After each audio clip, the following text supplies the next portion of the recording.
चौथी किस्म हमारे यहाँ सूद का लेना देना, और जो मुरव्वजा शक्ल है वो प्रोविडेंट फंड। इब्तिदान कुछ अरसा पहले जो मुलाजिमीन थे उनके सरकारी, नीम सरकारी, प्राइवेट, जिन लोगों को तनख्वाह उनके मुतल्लिका इदारे बैंक के थ्रू पे करते हैं, उनके ऊपर प्रोविडेंट फंड 2-2.5%, 3%, 4% जितना भी एक खास शरह के मुताबिक लगता है, वो मालिक जो प्राइवेट कंपनी, सरकारी इदारा जो कोई भी है, वो अपने मुलाजिम को वो पैसे नहीं देते।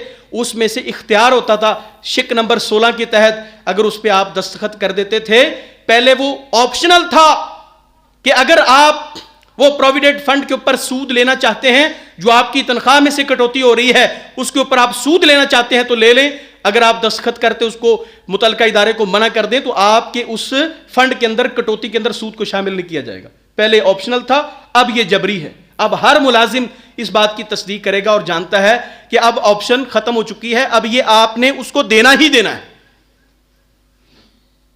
तो इससे बचने का रास्ता, आपने उस इदारे के साथ 20 साल जॉब की, 20 साल के महीनों का हिसाब लगाएं और अपनी करेंसी का हिसाब लगाएं, कितने पैसे आपके हर माह कटते रहे हैं उनका हिसाब रखें।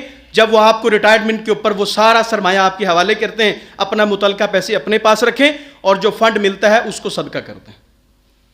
इत्तकुल्लाह वज़रू मा बकिया मिनर रिबा, अल्लाह से डरो और सूद को छोड़ दो, किसी मकरूज का कर्जा उतार दें।